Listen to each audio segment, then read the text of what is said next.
tunajifunza kwa habari ya Mungu mwenyewe, nini anasema kuhusu yeye mwenyewe, makusudi yake nini, his purposes, his plans, his promises, mipango yake, ahadi zake. Kwa hiyo utagundua kwamba sio kwamba ni kitu ambacho ni kitu complex sana kama inawezekana wengine wanavyokisemea. Ukiwa unasikia labda mtu anasimama anajibu swali hapa kulingana na wanatheolojia, anaweza kaisema ni mtu anakonde, lakini kimsingi nisema kulingana na elimu ya Mungu. Yaani usio kuona kwamba ni kitu complex sana, yaani kwamba sasa na wewe unavyosoma labda digital content. Kwa hiyo usije ukaiona kama ni kitu complex ambacho wewe huwezi kujifunza. Unaweza kujifunza. Ni kitu tu cha kawaida, ni elimu ya kawaida au inazungumza kwa habari ya Mungu. Na hii elimu unaipata kwa namna ya kujifunza. Basi, theolojia na masomo makuu imegawanyika katika maeneo kadhaa. Nitakuwa nakutajia hapa. Kwamba sitaenda sana kina kirefu, taishia tu ni somo. Hizi ni course watu wanasoma sana. Semester, mwaka wa masomo wa kwanza, wa pili, wa tatu, wa nne. Siwezi nikavimaliza vyote. Ninakuja kugusia ili uelewe. Subject ya kwanza ambayo inaitwa theology proper au pathology. Theology proper au pathology. Hii ni elimu kuhusu Mungu Baba, ambayo hii pathology inatokana na maneno mawili ya Kigiriki ambayo ni pater, ambayo ni father. Kwa Kigiriki baba anaitwa pater, alafu na ology ambayo ni study. Hii inaelezea knowledge kuhusiana na uwepo wa Mungu, na tunajifunza hivi kutokea kwenye uumbaji wake. Unaelezea kwa habari yake Mungu, inathibitisha uwepo wake. Kutokea kwenye historia inathibitisha uwepo. Yesu alitokea duniani na kweli alisulubiwa, na hata ukiingia kwenye kitabu cha historia vipo vinazungumza. Tunapotofautiana kuamini ni kwamba tu alifufuka, lakini uwepo wa Yesu duniani hilo linajulikana kabisa kwenye historia, hata ukienda Jesus Christ. Lakini pia ukienda kwenye subject ya Mungu Baba unajifunza pia kwa habari ya Utatu Mtakatifu. Mungu Baba, Mungu Mwana na Mungu Roho Mtakatifu. Mungu mmoja katika nafsi tatu, one God, three personalities. Hiyo inaelezewa kwenye pathology. Lakini pia ukiingia utajifunza kwa habari ya attributes of God, sifa za Mungu. Mojawapo ya sifa za Mungu ni eternal, holy, sovereign, omnipresent, omniscient, omnipotent, loving, gracious, merciful. Hizo ni attributes, ni sifa za Mungu. Ukiingia kwenye hiyo subject unajifunza kwa habari ya sifa za Mungu. Lakini unajifunza pia kwa habari ya majina ya Mungu. El Shaddai, Mungu anayetutosheleza mahitaji yetu. Elohim, Mungu wa milele. Elyon, Mungu aliyeinuliwa juu ya miungu yote. Jehova Rafa, Mungu atuponyaye. Jehova Nisi, Mungu bendera yetu. Jehova Shalom, Mungu wa amani yetu. Jehova Ra, Bwana mchungaji wetu. Jehova Sidikenu, Mungu mtakatifu, Mungu wa haki. Jehova Jire, Mungu anayetupatia mahitaji. Jehova Shama, Bwana yuko hapa. Elohim. Yote haya majina ya Mungu. Lakini pia unajifunza kwa habari ya his sovereign, utawala wake. Mungu ni supreme ruler, mtawala mkuu. Anatawala vitu vyote. Anatawala wanadamu, anatawala dunia, anatawala ulimwengu, anatawala kuzimu, anatawala mbingu, anatawala wanyama, kila kitu. He is a sovereign ruler. Lakini unajifunza kwa habari ya makusudi yake na mipango yake.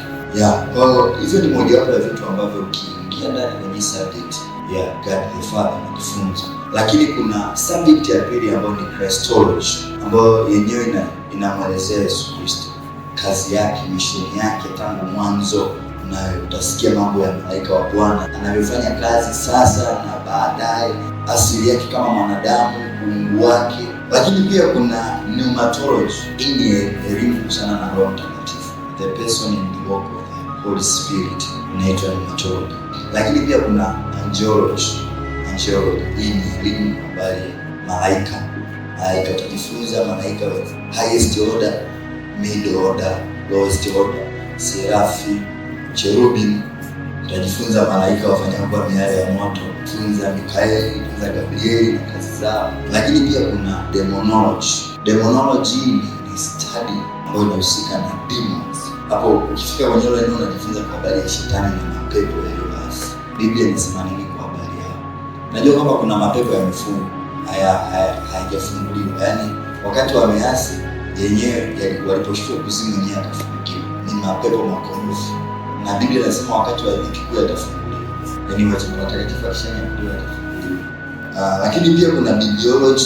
Hii ni study ya Holy Bible, Biblia takatifu. Tutakuelezea habari ya Biblia takatifu, tutajifunza kwa ndani Biblia takatifu. Lakini pia kuna hamartiology, tutajifunza kwa habari ya dhambi iliingiaje, matokeo ya dhambi. Lakini pia kuna soteriology, elimu kwa habari ya wokovu. Lakini pia kuna anthropology, theolojia kwa habari ya mwanadamu anaelezewaje. Lakini pia kuna ecclesiology, ni elimu kwa habari ya kanisa inaelezewa kwenye sadiki. Lakini pia kuna eschatology ambayo inazungumzia kwa habari ya unabii, nyakati za mwisho na milele, biblical prophecy, end times and eternity. Lakini pia kuna kitu kinaitwa systematic theology.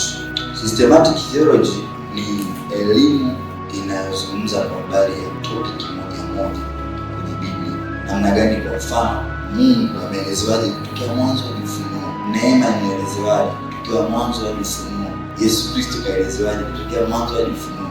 Hiyo ndio systematic theology. Inazungumzia kitu kimoja, namna gani Biblia inakifunua, namna gani Biblia inakielezea. Kwa hiyo tunapozungumza kwa habari ya theology kwa haraka, hivyo ndio vitu ambavyo vimebeba theology. Na ndio maana hata mimi Mungu akinipa neema kwa mbele nikiwa kule mchungaji wa kanisa fulani, watendakazi wote ambao wanafanya kazi chini yangu wataenda kusoma. Yaani ni muhimu, sababu bila kusoma, usipojua kwa habari ya Mungu, utakuja walisha kupata. Sisi siwezi kukaa mchungaji kabisa nikaa na PhD wakati huo doctorate kwenye theology, alafu nikaa nimeisha matokeo hapa mkono. Nadhani nimekushia na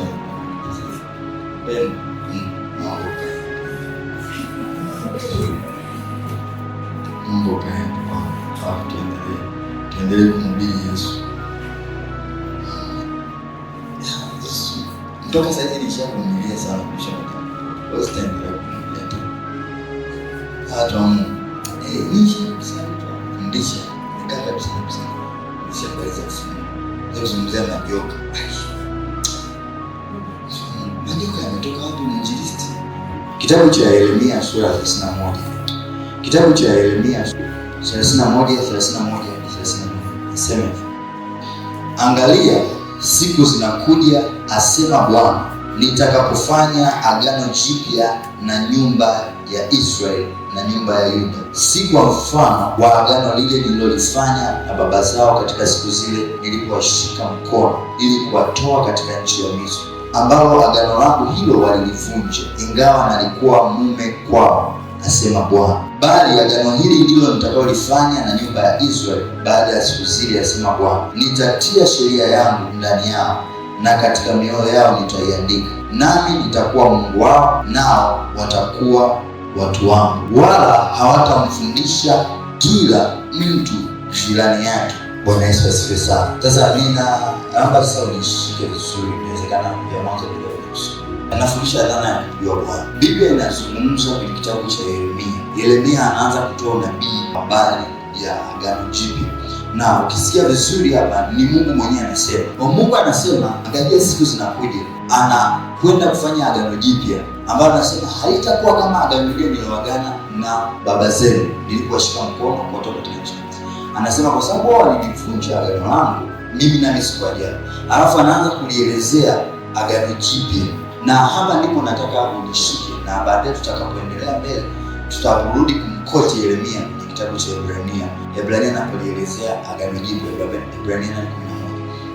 Hapa anasema wala hawatamfundisha kila mtu jirani yake na kila mtu ndugu yake, wakisema mjue Bwana, kwa maana watanijua wote, tangu mtu aliye mdogo miongoni mwao hata aliye mkubwa miongoni mwao, asema Bwana.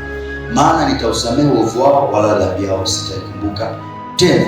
Mungu anazungumzia kwa habari ya agano jipya, na anazungumzia kwa habari ya kitu ambacho kimefungamanishwa kwenye agano jipya, ambacho ndio dhana ya kumjua Bwana. Hapo zamani Biblia inasema kwenye kitabu cha Ibrania sura ya 1 mstari wa 1, Mungu alisema na sisi kupitia manabii. lakini mwisho wa zama hizi anasema nasi kupitia mwana. Nataka nianze kufundisha jambo hili. Neno kujua, Biblia inasema hawatanijua, hawatafundishana. Haikuwa na maana kwamba hatutafundishana kwa namna ya hivi, lakini kuna kitu kilikuwa kinamaanishwa. Kuna kitu ambacho Mungu alikuwa anakitaka akifundishe kwetu, na ndicho ambacho Agano Jipya kwenye kitabu cha Ibrania 8:11 inakuja kuelezea. Anasema nao hawatafundishana kila mtu na jirani yake na kila mtu na ndugu yake, akisema mjue Bwana, kwa maana wote watanijua, tangu mdogo wao hata mkubwa wao. Ibrania 8:11.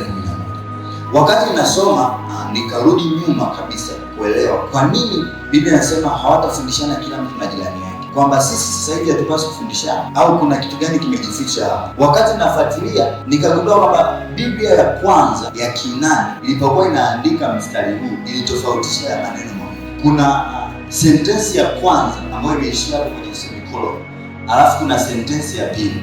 Kama wewe ni mtu mzuri kwenye mambo ya lugha unaweza ukanielewa. Semicolon ina maana. Hizi ni sentensi mbili tofauti. Semicolon inatumika kuunganisha sentensi mbili tofauti, two independent sentences ambazo zinahusiana. Kwa hiyo ukiona pale kuna alama ya nukta, nukta manake hii sentensi imeisha. Alafu mkato manake lakini bado inaendelea kueleza. Bwana Yesu asifiwe sana. Kwa hiyo kuna maneno mawili ambayo yametumika kwenye Biblia ya Kiunani kuelezea neno kujua, to know. Neno la kwanza linaitwa oida, neno la pili linaitwa ginosko, na hayo maneno yote yametumika hapo kwenye sentensi. Neno oida linamaanisha kujua kwa namna ya kujifunza, kujua kitu kwa namna ya kujifunza, kwa namna ya kupata taarifa fulani kwa habari ya hicho kitu. Lakini neno ginosko linazungumzia kwa habari ya kujua kwa namna ya kuexperience, kwa namna ya kimahusiano. Kwa hiyo ninapojifunza kitu alafu nikakijua bila kuingia kwenye eneo la vitendo, kiexperience kitu, mimi kwa Kiunani nimefanya kitu kinaitwa oida. Ninapojua kitu kwa namna ya kuexperience au kuwa na mahusiano nacho ya karibu, kinaitwa ginosko. Mimi nikihusiana na Ima, sawa, nimehusiana naye, nimekaa naye, nimeishi naye, mimi ninamjua Ima kwa namna ya mahusiano, kwa namna ya experience. Kwa kama Ima ni mchafu, mimi namjua kwa namna ya mahusiano. Mimi nikitoka nikaje nikakwambia wewe Rebeka, Ima ni mchafu, wewe umemjua Ima, lakini umemjua kwa namna ya kujifunza. Kwa hiyo haya maneno mawili yote yametumika kwenye mstari, na sio tu pale kwenye mstari, yametumika throughout Agano Jipya. Yesu anawaambia Mafarisayo, Yohana 8:55. Okay, hilo turudi mpaka 52. Anasema basi Wayahudi wakamwambia, sasa tumeng'amua ya kuwa una pepo. Ibrahim amekufa na manabii wamekufa, nao wasema mtu akilishika neno langu hataonja mauti milele. Wewe mkuu kuliko baba yetu Ibrahim ambaye amekufa, nao manabii wamekufa, wajifanya nani? Yesu akajibu, nikijitukuza mwenyewe utukufu wangu si kitu, anitukuzaye ni Baba yangu ambaye ninyi mwanena kuwa ni Mungu wenu. Alafu anasema wala ninyi hamkumjua. Sikiliza kitu ambacho Yesu anawaambia hapa, sio kwamba walikuwa hawamjui Mungu, lakini neno lilotumika hapa wala ninyi hamkumjua ni ginosko, kwamba nyie mmesoma Torati, nyie mmesoma manabii, Mungu mnamjua nyie ni wa kwenye vitabu, ila mimi namjua Mungu. Kwa nyie mimi nazungumza hivi hamwezi mkanielewa kwa sababu ninyi hamumjui ila mimi namjua. Kwa alichokuwa anakizungumza hapa Yesu sio kwamba alikuwa anawaambia Mafarisayo hawamjui Mungu, lakini alichokuwa anawaambia kwamba ninyi mnamjua Mungu wa vitabu, mnamjua Mungu wa kujifunza, lakini mimi ninayemzungumza hapa ambaye nyinyi mnamquestion ni Mungu wa kimahusiano ambaye mimi namjua, naye ni Baba yangu. Ndio maana nasema wala ninyi hamkumjua lakini mimi namjua. Nataka nikuvute hapa kwamba Agano hili Jipya tumeitwa kumjua Mungu. Agano hili Jipya limefungamanishwa na kumjua Mungu. Mungu alijifunua kwa manabii zamani. Manabii ndio walikuwa na uwezo wa kumkaribia Mungu. Manabii walikuwa na uwezo wa kumsikia Mungu. Manabii walikuwa na uwezo wa kusema na Mungu. Alafu wanapotoka wanakuja kuwapa wengine taarifa kwamba Mungu anasema hivi na hivi na hivi. Kwa kitu ambacho manabii walikuwa wanakipata, walikuwa wanapata experiential knowing, ginosko. Alafu wao wanachowaletea watu ni learning knowledge, oida. Kwa hiyo hicho ndicho ambacho Yesu amekuja kukiondoa. Anataka kila mmoja aweze kumwasisi Mungu kimsingi. mahusiano. Na ndio maana nasema anapokikaribia kitu. Na ndio maana Ibrania anasema mwisho wa zama hizi anasema na kupitia mwana anaambia alimjulisha Musa njia zake. Kwa kumbe kuna watu walikuwa na privilege ya kujua njia za Mungu. Alafu wengine walikuwa wanasubiria kuletewa taarifa ya hali yetu. Kwa ndicho Yesu amekuja kukiondoa. Yesu anataka sasa kwenye Agano Jipya tumjue kwa namna ya kimahusiano. Na hiyo ndio level ya juu zaidi ya kumjua mtu. Hii gospel ni progressive knowledge. Ni elimu endelevu. Haishii tu kujifunza leo kesho. Ni elimu inayoendelea. Kwa kadri unavyoendelea kusoma na Mungu, unaendelea kumjua. Mungu anajifunua kwako, unaendelea kumjua. Hii ndio gnosis, elimu inayotokana na uhusiano. Kumjua mtu kunakotokana na uhusiano. Experiential knowledge, relationship knowledge. Turudi kwenye Ibrania 8:10. Anasema hivi, nao hawatafundishana kila mtu na jirani yake na kila mtu na ndugu yake, akisema mjue Bwana. Hiyo sentensi ya kwanza. Hilo neno mjue Bwana, hiyo kujua, hiyo ni gnosis. Alafu hii ya pili, kwa maana watu watanijua tangu mdogo wao hata mkubwa wao. Hii ni oida. Kwamba Mungu anasema hivi kwamba sasa hivi nimeachilia kwamba kila mtu anijue. Lakini kuna hii kunijua kwa namna ya kimahusiano. Hii hakuna mtu atamfundisha mtu. You have to experience. Sio kwamba hatutafundishana neno, tutafundishana. Lakini namna ya kumjua Mungu ambayo hakuna mtu atakufundisha ni namna ya kimahusiano. Hakuna mtu atakufundisha kumjua Mungu kwa namna ya kimahusiano. You have to go down. Unapaswa uende ndani. Unapaswa uingie ndani muelewe Mungu kibinafsi. Kwa hiyo hichi ndicho Ibrania anakisema. Wala hawatafundishana kila mtu na jirani yake. Haitakuwa kama Agano la Kale wanakuwa mkitaka kujua habari ya Mungu mnaenda kuuliza wazee, wanaanza kuuliza Mungu alituvusha kwenye bahari ya Shamu. Mungu alifanya. Mungu anataka kila mtu amjue namna yake ya uhusiano. Lazima kila mtu experience Mungu. Kwenye hili agano hakuna kugawanya bahari ya Shamu. Kila mtu experience Mungu. Ukitaka kumjua Mungu kwa namna yake ya uhusiano, unapaswa utafute mwenyewe. Kwenye kitabu cha Yohana 17:3 nasema uzima wa milele ndio wa kujua wewe Mungu kweli na haki. Nilipokuwa nasoma nikagundua kwamba ile neno wa kujua neno lilotumika pale Kiunani ni gnosis. Sio maarifa tena. Mungu anataka tuingie kwenye experiential. Na unajua kwamba Biblia yote tangu mwanzo hadi Ufunuo, main theme yake, central theme yake ni Yesu Kristo. Biblia yote tangu mwanzo hadi Ufunuo, muktadha wa Biblia ni Yesu Kristo. Yaani yote unaona sio hapo mwanzo, vyote vya mpaka Ufunuo anaitafuta ni Yesu Kristo. Wokovu kupitia Yesu Kristo, msamaha wa dhambi. Na Yesu Kristo anakuja kutufundisha lazima uelewe Yesu Kristo anakuja kutufundisha. Na ndio maana Yesu alipokufa msalabani, pazia la hekalu la patakatifu likapasuka. Maana kuanzia sasa kila mtu aingie mwenyewe akafanya mambo yake. Yesu alikuwa na msoto mwingine mapani na mmoja. Lakini Yesu alipokufa iligawanyika vipande viwili. Na jamaa alivyokuwa wagumu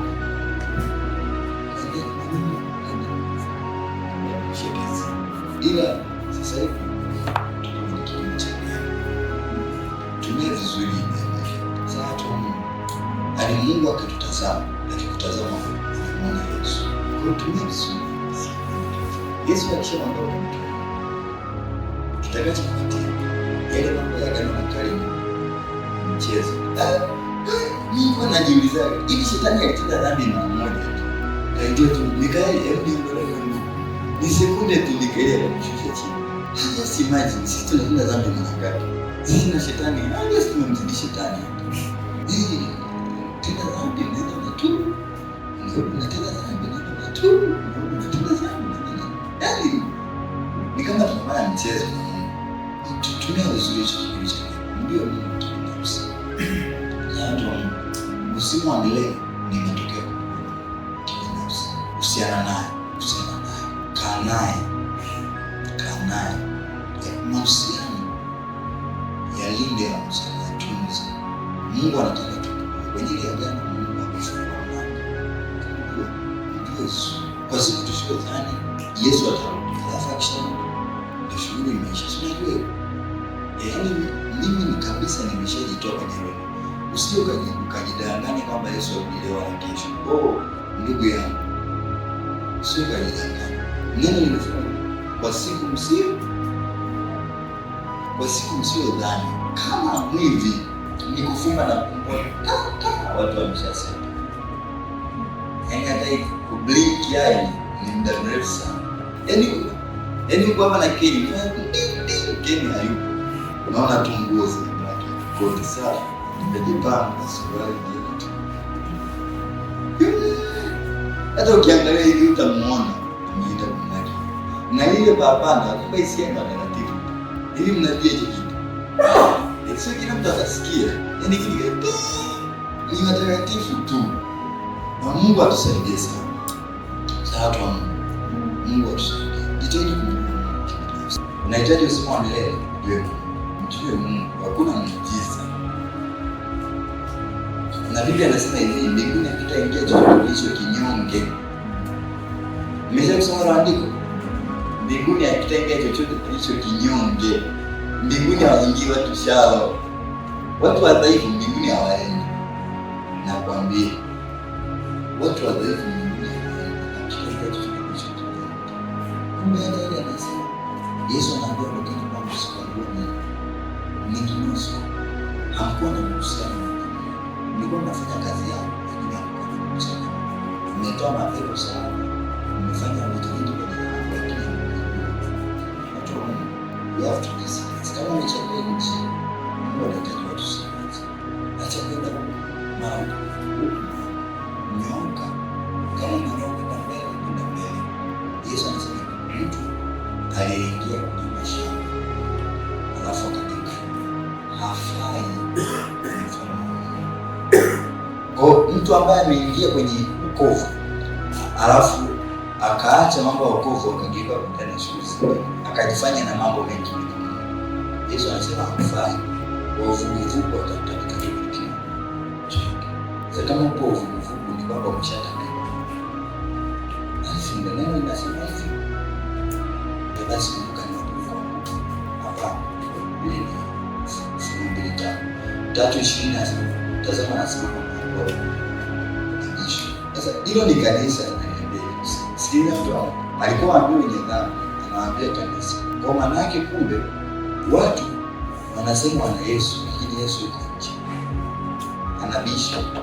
Analiambia kanisa, kwa sababu anawaambia ili mchukue hizi nyaraka, anamwambia peleka kwenye makanisa sawa. Sikuwa ni kama na sawa. Maonyo ya Yesu kwa kanisa. Anasema tazama Yesu anabisha. Jamani, mtu alisikia sauti yako anifungulie niingie. Yuko nje. Watu wako ndani kanisani wana mambo yao, wanaendelea na wanamwabudu Mungu, kumbe Yesu yuko nje. Anawagongea. Anamfungulia, mbona mimi niache?